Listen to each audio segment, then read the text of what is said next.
Evaluate the swing, reevaluate what you did last year. Start thinking about what can you do to make some improvements. I know it gets harder as time goes by for some of us old geezers especially. But there's one thing that I wanted to talk about today that I think is kind of important to be considering at this time when you start trying to analyze your swing and what you're going to do different. And that is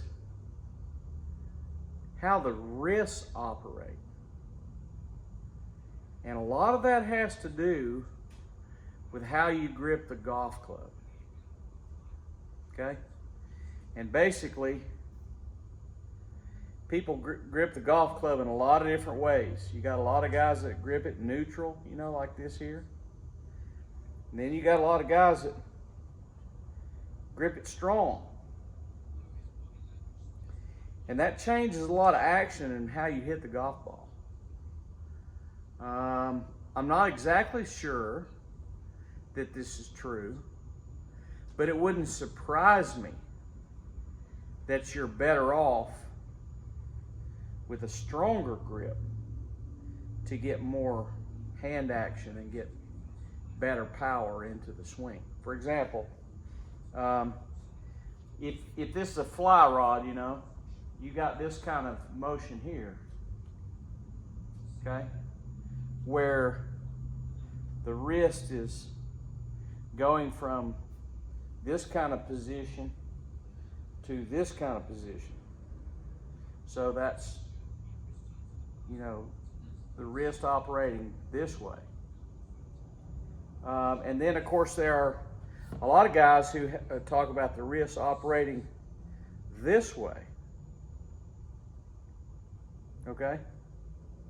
So,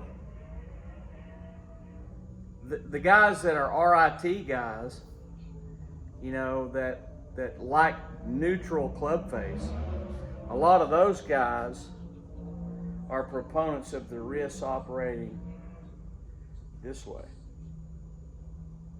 Okay? The LOP guys are more about the wrists operating this way. Okay? Now, if you have an extremely strong grip, your club face is going to be aimed different than your forearms. And so, if you have this kind of action with your wrists in the swing, then that can be in plane. But it can only be in plane if you have a very strong grip. So the wrist action can only be in plane if you have an extremely strong grip. Okay? If you have a weak grip, okay, where the back of your left hand is pretty much mirroring the club face, then any kind of wrist action in this direction is 100% out of plane and a glancing blow.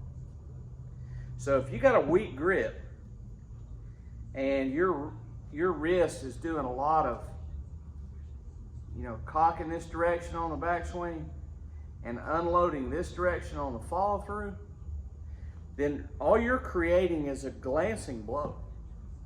That's not in plane at all. The only kind of in plane hand action you can have if you got a strong grip is the left arm rotating and the right hand cocking back.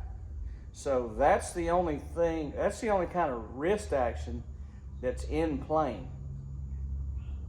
None of this is in plane if you have a weak grip, okay?